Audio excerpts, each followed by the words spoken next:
নিষিদ্ধ ঘোষিত ছাত্র সংগঠন ছাত্রলীগ সহ আরো অন্যান্য সংগঠনের লোকজন একটা হঠাৎ করে একটা মিছিল বের করেছে। তারা ঘটনাস্থলে গিয়ে ওখানে যখন তাদেরকে দেখতে পেয়ে তাদেরকে ধাওয়া দেওয়ার পর সাথে সাথে তারা অতর্কিতভাবে তাদের হাতে চাপাতি ছোরা এগুলো ছিল, অস্ত্র ছিল। তারা আমাদের একজন সাব ইন্সপেক্টর আবু সাইদ রানা তার উপরে অতর্কিত আক্রমণ করার ফলে তার মাথায় এবং ঘাড়ে এবং বুকে তার কোপ লাগে এবং সে গুরুতর আহত হয়। গত রাতেই তার অপারেশন হয়েছে।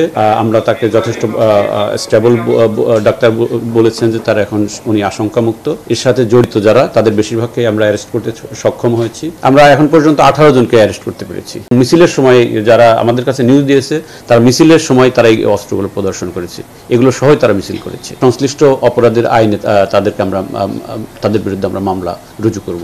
গতকালকে রাতে 11:30টার দিকে আমাদের কাছে একটা নিউজ আসলো যে এই নিষিদ্ধ ঘোষিত ছাত্র সংগঠন ছাত্রলীগ সহ আরো অন্যান্য সংগঠনের লোকজন একটা হঠাৎ করে একটা মিছিল বের করেছে।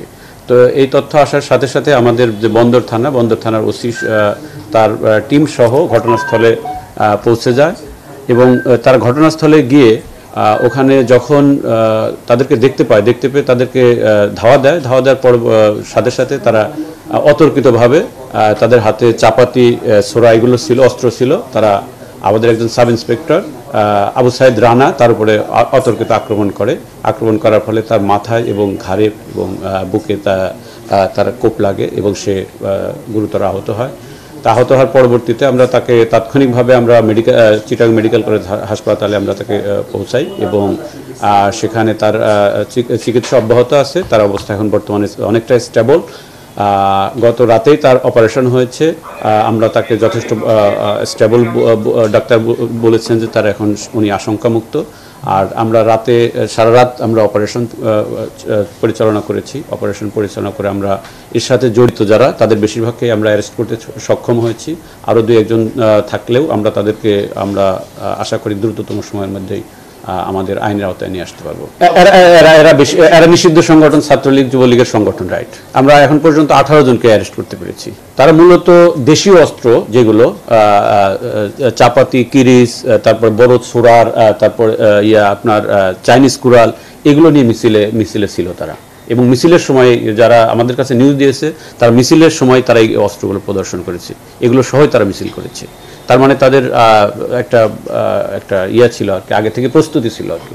না, এটা তো আসলে এটা তাদের মানসিক বিষয়। আমরা তো আসলে তার মনোজাগতিক বিষয় তো আর আমরা বলতে পারবো, তবে তাদের প্রিপারেশন অবশ্যই ছিল, না হলে এরকম ঘটনা ঘটে। এটা সম্ভবত রাতে 11টার পর সংগঠিত হবার চেষ্টা করছিল। তারা তাদের অবস্থান জানান দেওয়ার চেষ্টা করছিল যে তারা এখনো অ্যাক্টিভ, তারা এখনো মানে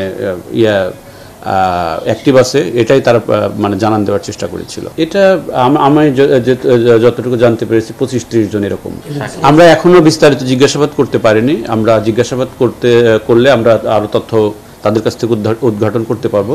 আমরা পরবর্তীতে আপনাদেরকে আরো আপডেট দিতে পারবো। আইনগত পদক্ষেপ আসলে আমরা তাৎক্ষণিক যেটা তাদেরকে আমরা আইনের আওতায় নিয়ে আসছি, আমরা অ্যারেস্ট করেছি। এখন পরবর্তীতে আমরা তাদের যে অপরাধ হবে আমরা অপরাধগুলো দেখে তাদের ওই সংশ্লিষ্ট অপরাধের আইনে তাদের বিরুদ্ধে আমরা মামলা রুজু করব।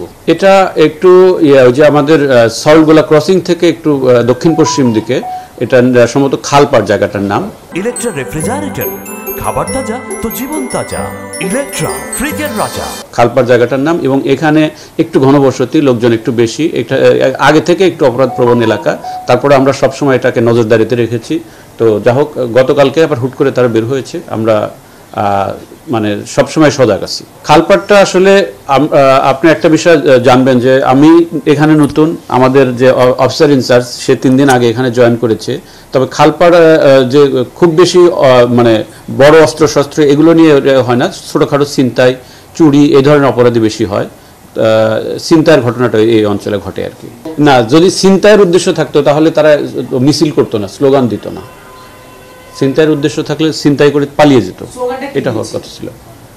এখন স্লোগানটা কি দিয়েছিল আমি বিস্তারিত মানে এই বিষয়গুলো আসলে আমার মনে হয় যে বলার হয় না।